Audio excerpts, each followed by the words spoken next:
कसं राहणार आहे? नमस्कार, मी पंजाब डकनी माझ्या शेतामध्ये आणि या ठिकाणून महाराष्ट्रातल्या शेतकऱ्याला अंदाज देणार आहे. आज आहे 21 डिसेंबर 2025. राज्यामध्ये 21, 22, 23 3 दिवस आणखी थोडं ढगाळ वातावरण राहणार आहे. पश्चिम महाराष्ट्रात आणि उत्तर महाराष्ट्रात जरा जास्त ढगाळ वातावरण राहणार आहे. पाऊस काय येणार नाही, त्याच्यामुळे काही चिंता करायची गरज नाही.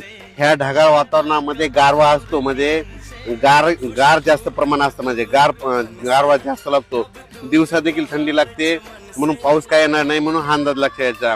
सांगायचं झालं तर राज्यामध्ये 30 डिसेंबर पर्यंत कसलाही राज्यात पाऊस नाही, काय नाही. थंडीची तीव्र लाट राहणार आहे. मात्र 99 वर्ष 2026 1 जानेवारीला मात्र या ढगाळ वातावरण राहणार आहे, म्हणून हा अंदाज लक्षात यायचा. ह्या ढगाळ वातावरणामुळं टरबूजवाले, वेलवर्गीयवाले आणि ऊस उगवणीसाठी खूप म्हणजे चांगला अंदाज आहे.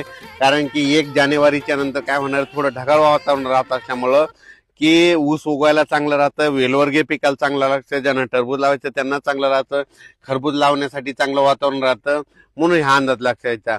आभाळ जरी राहिलं तर त्याच्यामध्ये देखील मध्ये थंडी राहणार आहे, म्हणून हा अंदाज लक्षात यायचा. ही 30 डिसेंबर पर्यंत तर थंडी कायमचीच राहणार आहे.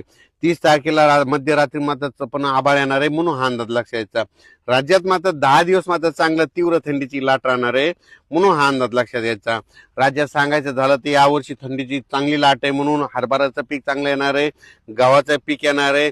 म्हणून पूर्व विदर्भ, पश्चिम विदर्भ, दक्षिण महाराष्ट्र, उत्तर महाराष्ट्र, कोकणपट्टी, खानदेश सर्व शेतकऱ्याला सांगू इच्छितो की यावर्षी हरभऱ्याचं, गव्हाचं पीक चांगलं येणार आहे, म्हणून चांगली मेहनत घ्या, चांगलं पाणी द्या.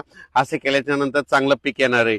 आणि फक्त राज्यामध्ये आता 2-3 दिवस म्हणजे 21, 22, 23 पश्चिम महाराष्ट्र आणि उत्तर महाराष्ट्रामध्ये ढगाळ वातावरण राहणार आहे. दिवसा देखील आभाळ राहील, पण दिवसा थंड वारं सुटल आणि गारवा लागेल, म्हणून हे लक्षात यायचं. पण राज्यात मात्र सध्या तरी पावसाचं वातावरण नाही, म्हणून हा अंदाज लक्षात यायचा. म्हणजे सांगायचं झालं तर सध्या तरी कुठंच म्हणजे 4-5 विभागामध्ये पावसाचं वातावरण नाही, म्हणून हे लक्षात यायचं.